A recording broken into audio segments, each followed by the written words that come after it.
De la Academia La Bohemia y más allá. Bolívar Echeverría. El que imita hace que una cosa se vuelva presente, pero se puede decir también que juega a ser esa cosa, tocando con ello la polaridad que se encuentra en el fondo de la mímesis. Walter Benjamin.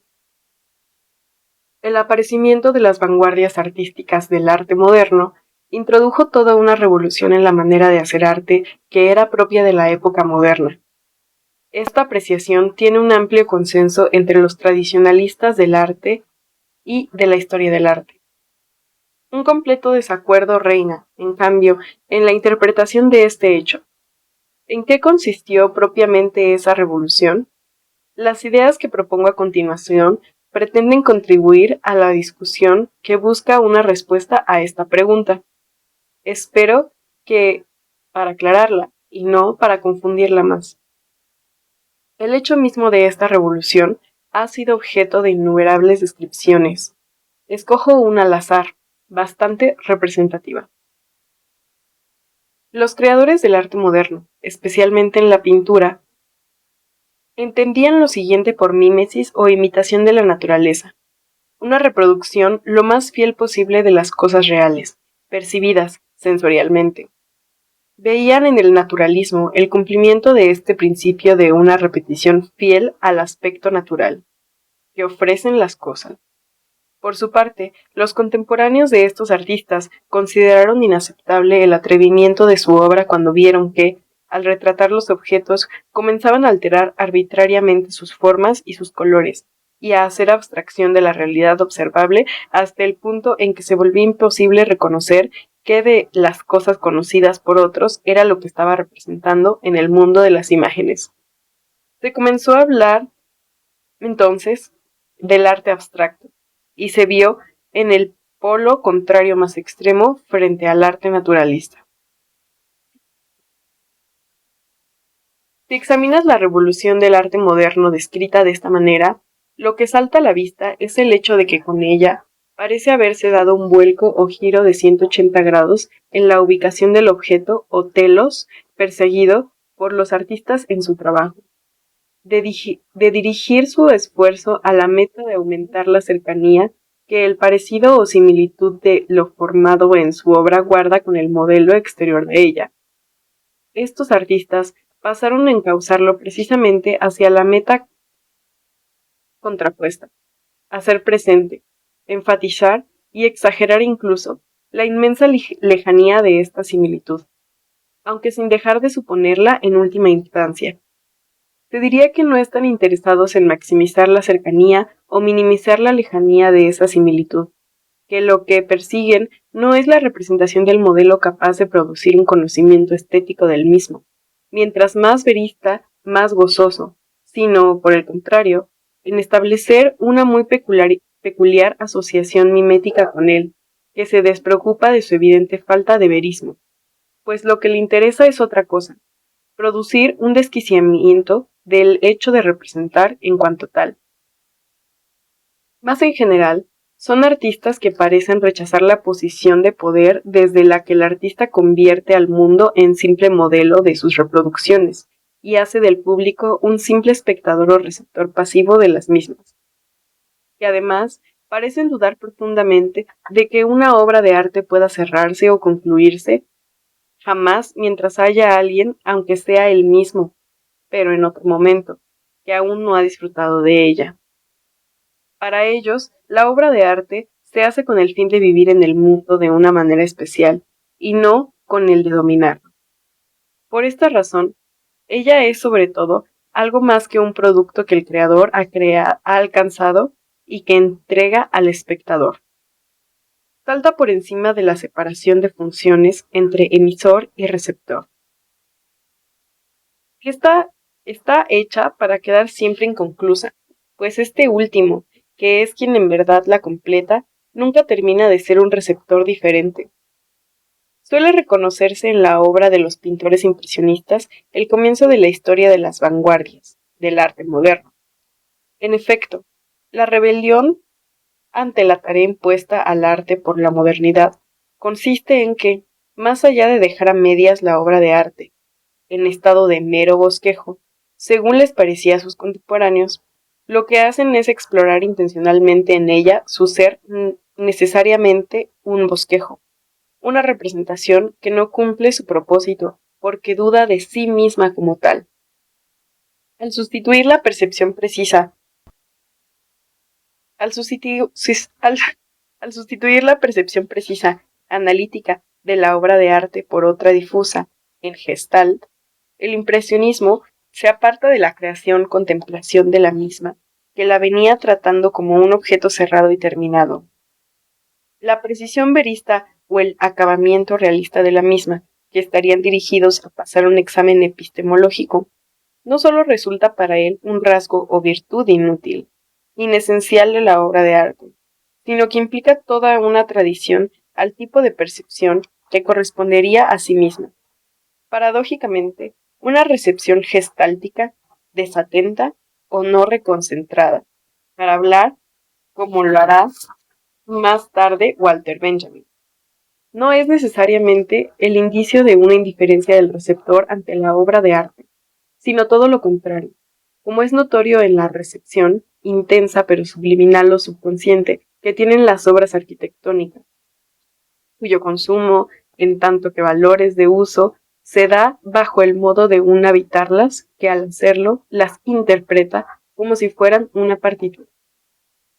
Es una recepción que consiste más bien en una peculiar contribución al acabamiento o a la realización plena de la misma, en una participación que no sería ex post factum ante la obra concluida, sino que estaría siempre en acto, pues forma parte esencial de la performance que hace de ella una ocasión de experiencia estética. Resulta perfectamente comprensible la reacción que provocaron en sus contemporáneos los artistas modernos, rebeldes a la modernidad, la de expulsarlos del oficio que la sociedad burguesa tiene consagrado como arte, calificándolos de no arte, lo que ellos hacían. No se engañaban al sospechar que la actitud de estos no artistas implica un desacatamiento, cuando no una verdadera rebelión, retadora y escandalosa, contra el encargo o la encomienda determinante que la civilización moderna ha hecho al oficio de artista. Dentro de este proyecto civilizatorio, al artista le corresponde entregar a la sociedad imágenes de la vida, del mundo y sus objetos, en las que éstos se encuentren retratados o imitados lo más fielmente posible, con el fin de que así, al ser percibidos sensorialmente, reconocidos en su representación, provoquen en quienes aprecian tales imágenes el placer de apropiarse de lo que ellas representan. La obra de arte solicitada por la sociedad moderna capitalista debe completar la apropiación pragmática de la realidad, la naturaleza y el mundo social, sea real o imaginario, que el nuevo ser humano lleva a cabo a través de la industria maquinizada y el peculiar conocimiento técnico-científico que la acompaña. Y lo hace de manera especial. La apropiación que ella entrega de esta realidad es por un lado indirecta y por otro indirecta.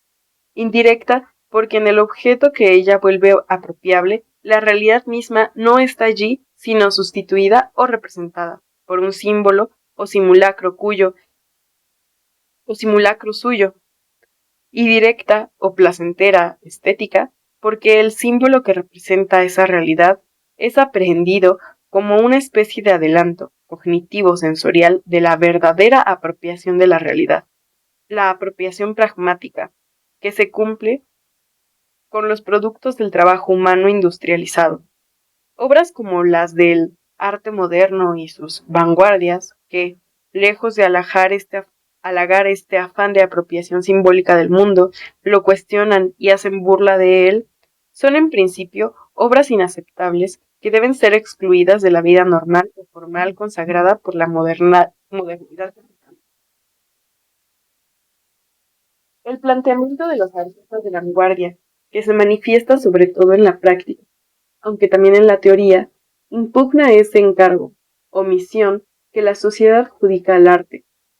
Denuncia la intención reduccionista que hay en él, y que disminuye o rebaja esencialmente el orden de la actividad humana al que pertenece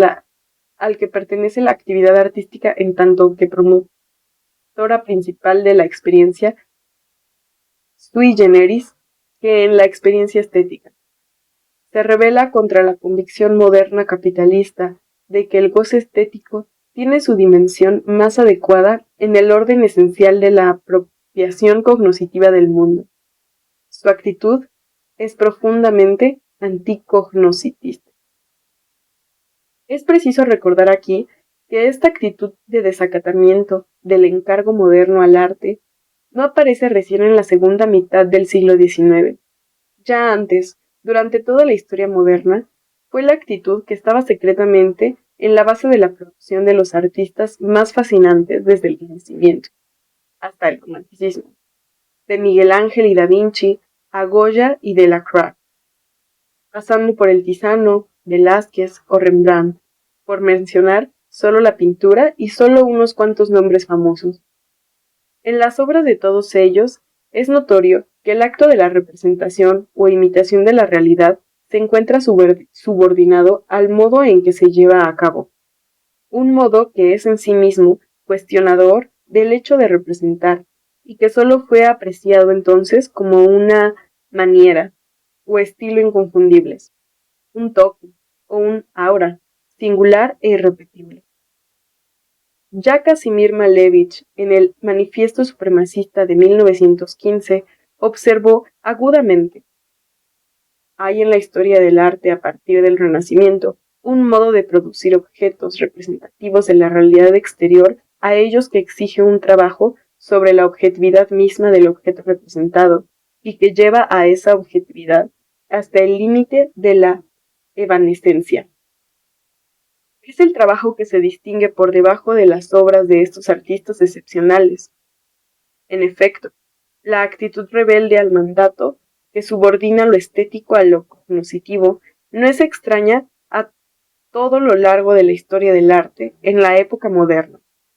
Lo que sucede es que, de ser excepcional y no deliberada en los siglos anteriores, pasa a generalizarse y volverse militante y programática a finales del siglo XIX. Las vanguardias del arte moderno proponen un vuelco o giro de 180 grados en el telos del arte,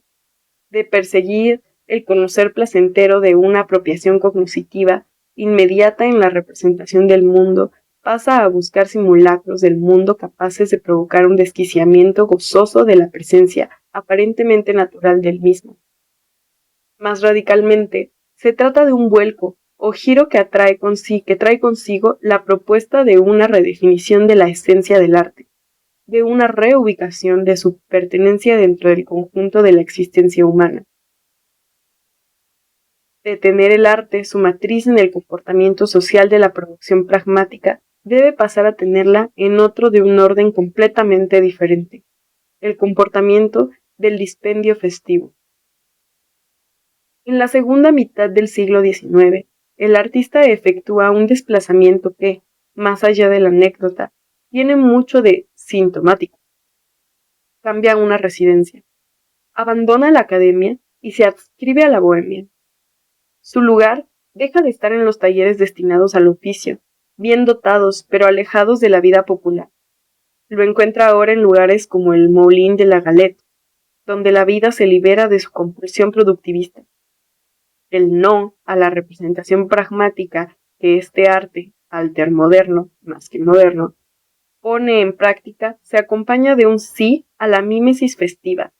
Trae consigo el proyecto de un recentramiento de la esencia del arte en torno a la que fuerza su matriz arcaica, premoderna, la fiesta.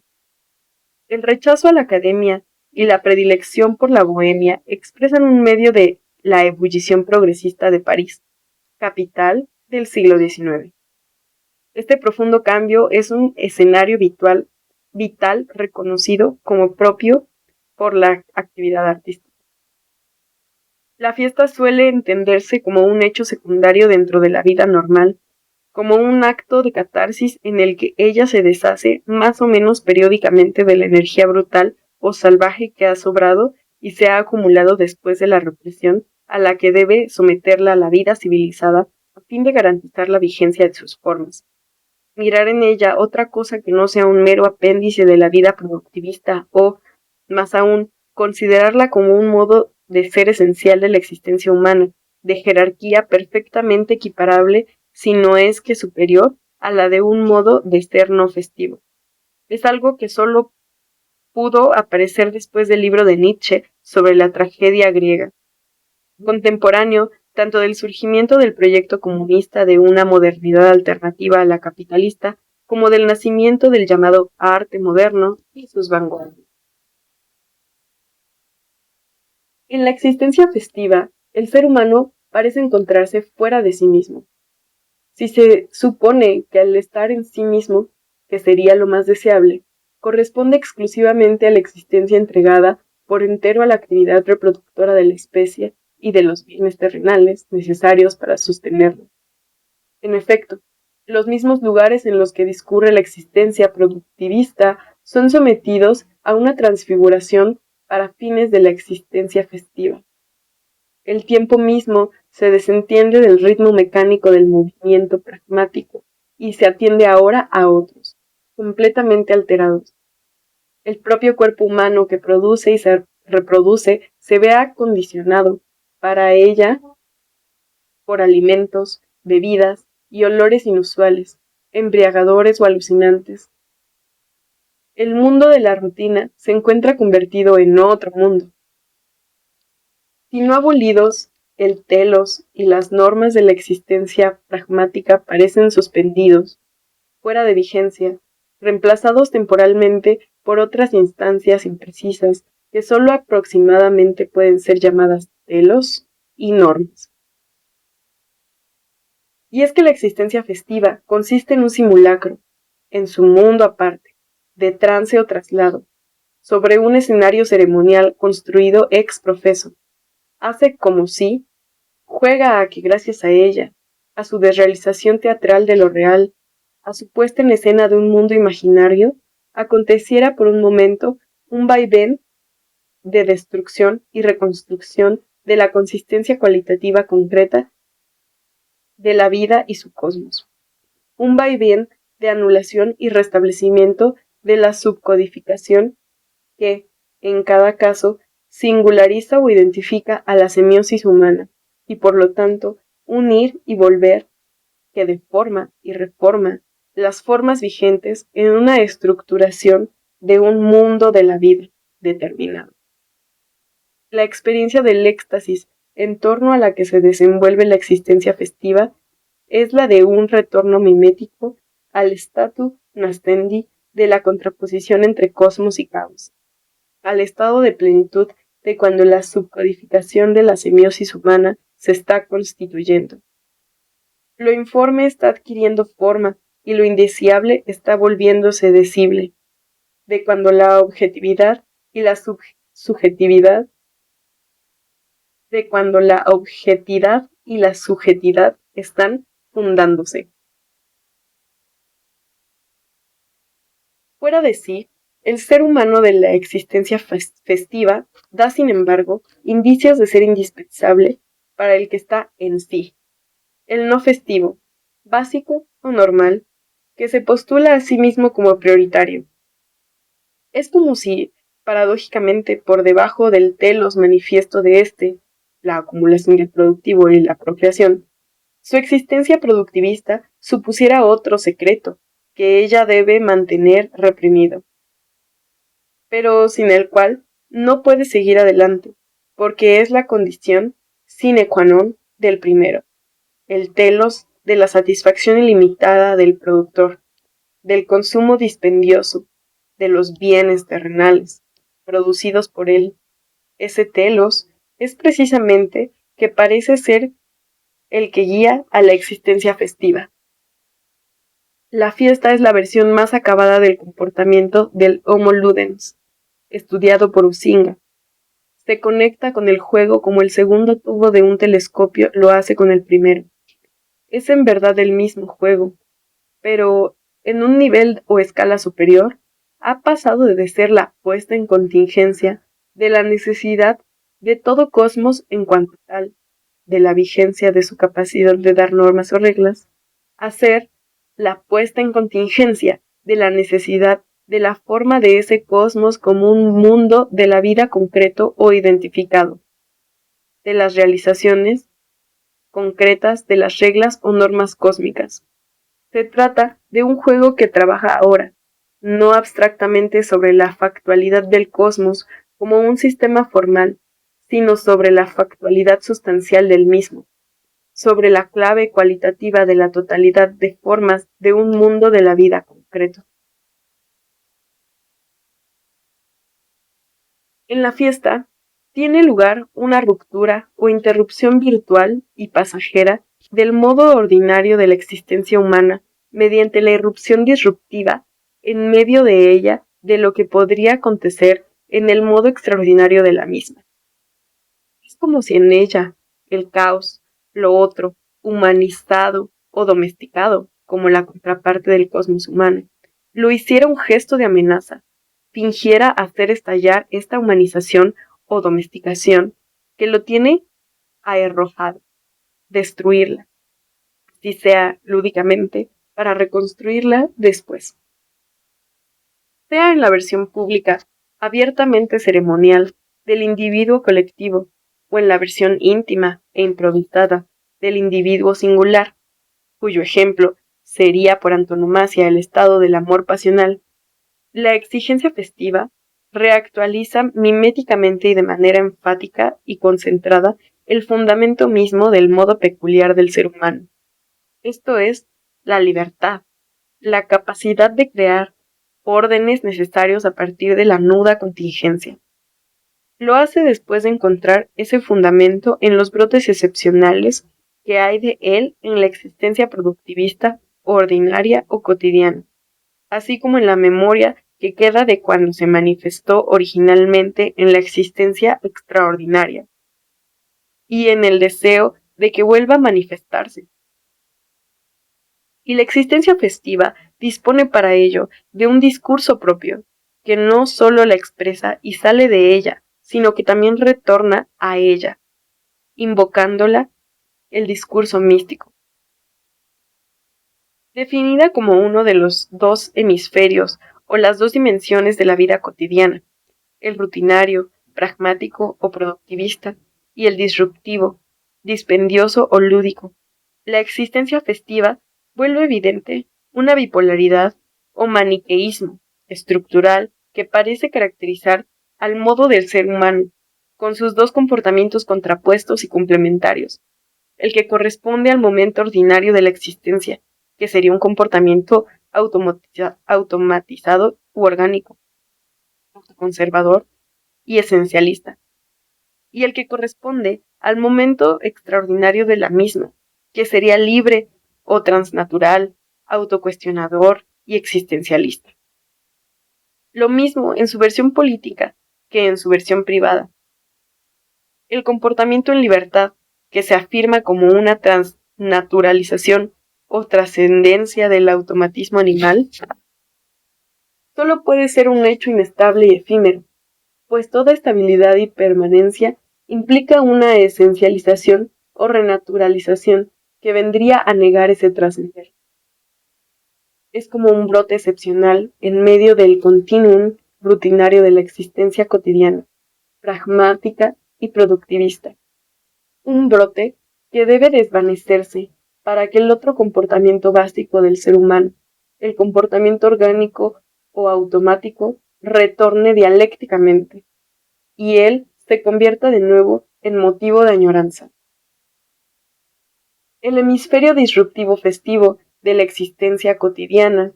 pone en escena este segundo modo de comportamiento del ser humano, el modo extraordinario o libre. Enfatiza su diferencia radical respecto del comportamiento ordinario, orgánico o automático. Es bien sabido, toda obra de arte, o, más en general, todo acto de consecuencias estéticas, aunque no lo haga necesariamente de manera espectacular o escandalosa, como lo hace la fiesta, introduce de manera esencial recortes espaciotemporales de excepción dentro del continuum pragmático funcional que caracteriza a todo espacio-tiempo habitado por la vida productivista. La mímesis o teatralidad, esto es, el uso poético de la palabra, el movimiento dancístico del cuerpo, la musicalización del sonido, el reacomodo arquitectónico del espacio. Desentona, interfiere, es disfuncional y choca con la buena marcha productiva de la vida cotidiana. La representación pintada en un cuadro, por ejemplo, interrumpe la continuidad funcional de la superficie del muro hecho para proteger ese microcosmos que es el recinto de la habitación humana. La obra escultórica hace lo mismo con la continuidad funcional del volumen espacial abarcado por él. Los hechos artísticos son como burbujas o instantes de dispendio improductivo, injustificado, lujoso, en medio de la masa compacta de la vida y el mundo entregados al pragmatismo y al productivismo que garantizan la supervivencia social durante toda la era neolítica o de la escasez. Si son aceptados dentro de este espacio-tiempo, es gracias a un compromiso que la vida rutinaria acepta cerrar con esa otra dimensión con la que comparte la vida cotidiana. Una dimensión que, siéndole heterogénea, extraña, implicando una ruptura de su continuum, parece, sin embargo, resultarle a la vez indispensable, complementaria, la dimensión lúdica, festiva y estética. El resultado de una actividad artística, la obra de arte, induce o al menos propicia la experiencia de esta mímesis de un mundo que se ha transfigurado ya durante la fiesta. Prepara la repetición de esta experiencia extática con la que ésta repitió a su vez aquel tránsito primero que lleva a lo humano a autoafirmarse, concretarse en esta diferenciación respecto de lo otro, a inventarse un código y al mismo tiempo una subcodificación identificadora para la inervación semiótica del comportamiento específicamente humano. Presencia disfuncional en medio de la vida rutinaria, la obra de arte engaña con su consistencia cósica, con su aparente transtemporalidad o permanencia, anclada en el material del que está hecha, la palabra, el espacio, el sonido, el color, la consistencia material, el olor, el sabor, etc. Y segura de seducir alguno de los sentidos del animal humano, la atención mental, la vista del oído, el olfato, etc., pareciera que para ser tal no requiere entrar en estado de fusión, retrotrayéndose a la consistencia dinámica de una actividad artística compartida que es la suya en verdad. Pareciera bastarse a sí misma y no necesitar de nada ni nadie para suscitar en los humanos la experiencia estética. Esta fetichización de la obra de arte, que pretende eliminar de ella el momento performativo de invasión disruptiva en el automatismo cotidiano del que ella proviene y que se reactualiza con ella, que busca anular aquel acto en que quien la disfruta, al disfrutarla como ella lo exige, la completa. Es uno de los fenómenos característicos que se dan en torno a la obra de arte programada en la modernidad capitalista y que la revolución del arte moderno se propuso superar. Al hablar de las vanguardias del arte moderno y señalar que su actividad gira en torno al modo festivo de la existencia humana, y no al modo productivista y pragmático de la misma, se sugiere aquí que ella supone o propone una definición del arte radicalmente diferente de la que prevalece en la modernidad capitalista, y a la que uno de los principales vanguardistas, Pablo Picasso, llegó en su práctica pictórica después de examinar el tipo de representación que implican las figuras escultóricas del arte africano. Una definición según la cual el arte se autoafirma como una mímesis de segundo grado, que no imita la realidad, sino la desrealización festiva de la realidad. Una mímesis que no retrata los objetos del mundo de la vida, sino la transfiguración por la que ellos pasan cuando se encuentran incluidos en otra mímesis, aquella que la existencia festiva hace el momento extraordinario del modo del ser humano. Cuando Giorgio Chirico propugna una obra de arte metafísica que bajo su aspecto realista sereno da sin embargo la impresión de que algo nuevo debe de estar sucediendo en aquella misma serenidad y que otros signos más allá de los ya evidentes deben de estar actuando desde abajo sobre el rectángulo del lienzo. Cuando Kandinsky o un Brancusi invocan la espiritualidad de la creación plástica, cuando Casimir Malevich habla de que en el arte debe prevalecer una supremacía absoluta de la sensibilidad plástica pura por encima de todo descriptivo naturalista, y propone buscar un arte no objetivo, en el que lo figurativo o representativo esté totalmente anulado. Mi obra, cuadrado blanco sobre fondo blanco, dice, no era tanto un cuadro vacío, un ícono borrado y puesto en marco, sino una invitación a percibirlo no objetivo, o lo objetivo instau nascendi. Cuando Marcel Duchamp tacha al artista como creador y lo subraya como encontrador, cuando Vladimir Tatlin se refiere a la otra movilidad que hay en la inmovilidad de la escultura, cuando Arnold Schnober afirma la posibilidad de una música absoluta, atendida exclusivamente a su propio lenguaje, cuando Bertolt Brecht teoriza sobre su teatro épico como una mímesis autoconsciente, cuando Dziga Bertou distingue entre la función del ojo humano y la realidad represora de la mirada y propone el cine como liberador de la visión, cuando Adolf Loos y más aún el Bauhaus se empeñan en encontrar una funcionalidad del espacio arquitectónico que es capaz de trascender desde el vacío, la que corresponde a su habitabilidad pragmática. Todos ellos plantean el problema de una práctica del arte que saca a éste del ámbito en que parece ser una representación de la vida y el mundo, dirigida a un tipo especial, estético, de apropiación cognoscitiva de los mismos, una práctica nueva que lo traslada a otra esfera, en la que su relación con ellos es de un orden diferente. Este orden es el que se intenta definir aquí como el de una mímesis de segundo grado, referida a una primera, festiva, en la que con necesidad el ser humano reafirma en la región de lo imaginario la especificidad de su ser libre en medio del automatismo igualmente necesario de su existencia. El paisaje pintado no reproduce el paisaje que está extramuros del recinto humano, sino el que rodeó y fue el trasfondo de la fiesta. Produce lo que acontece con lo otro, lo no humanizado, el aceptarse y entregarse en un caso singular como el fondo caótico de un cosmos humano que, él también, por su parte, se acepta y se afirma a sí mismo en calidad de una versión más, aunque especial, de otro caso, de eso otro.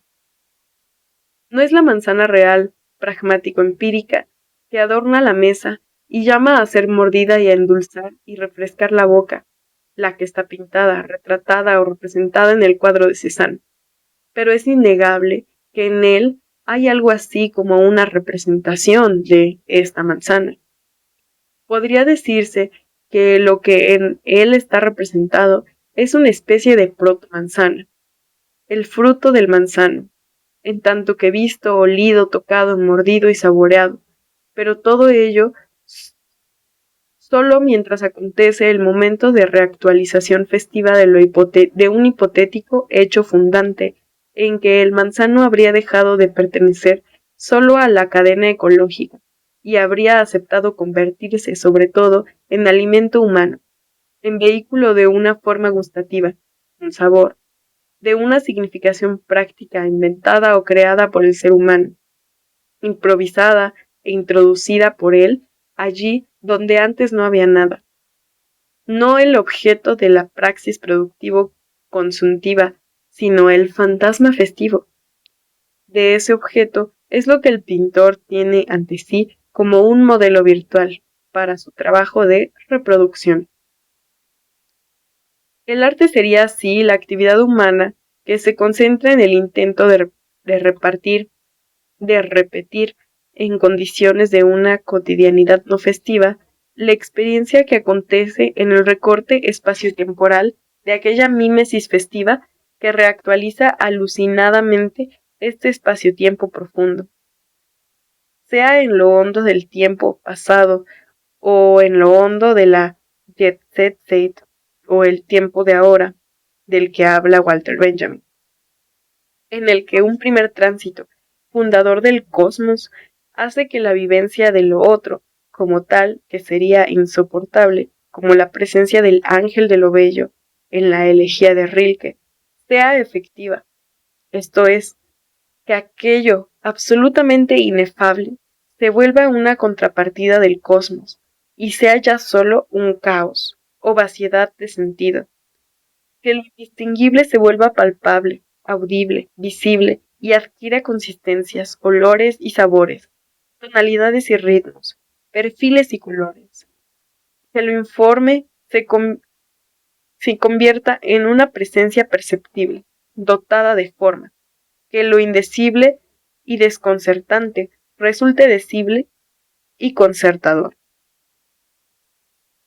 Dos observaciones finales sobre la reactualización de la actividad artística como una mímesis de la mímesis festiva. A. La rebelión del arte moderno contra el programa artístico de la modernidad capitalista, su reubicación de la esencia del arte en el modo festivo de la existencia humana, lo conduce necesariamente hasta el nivel más radical de la ruptura del acontecer cotidiano que esta existencia implica, aquel en el que ella, al mimetizarlos, cuestiona hasta los rasgos más elementales y decisivos de la forma natural arcaica del modelo civilizatorio básico, neolítico, que prevalece aún por debajo de la vida humana moderna y su mundo. El arte moderno solo es propiamente moderno, es decir, otra cosa que moderno capitalista, en la medida en que su mímesis que se lleva a cabo en una época de replanteamiento crítico de la esencia de la modernidad y su deformación capitalista, llega a poner en juego la concreción occidental arcaica de forma natural, o la identificación occidental básica de esa estructura civilizatoria.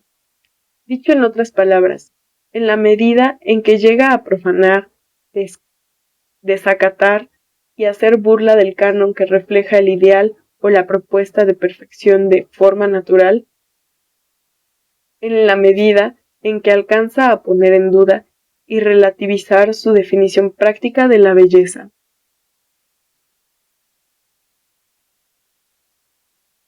Para estos artistas occidentales, la belleza occidental deja de ser el objetivo privilegiado de la experiencia estética, dado que ella consiste en haber alcanzado el grado más alto posible de la casticidad o clasicidad, es decir, de fidelidad a un subcódigo, concretizador o identificador del código de la semiosis humana, que pertenece a todo ese tipo de subcódigos que es precisamente el que entra en crisis con la modernidad, pues son subcódigos que se debieron ser construidos en medio de la escasez premoderna neolítica, es decir, de la hostilidad recíproca e insalvable entre el ser humano y la naturaleza. El adiós a la belleza castiza, el anticlasicismo como anticasticismo, había comenzado ya en tiempos de Delacroix, y el malestar con Occidente se prolongó en el orientalismo del modernismo. y llegó a culminar en el africanismo de Picasso,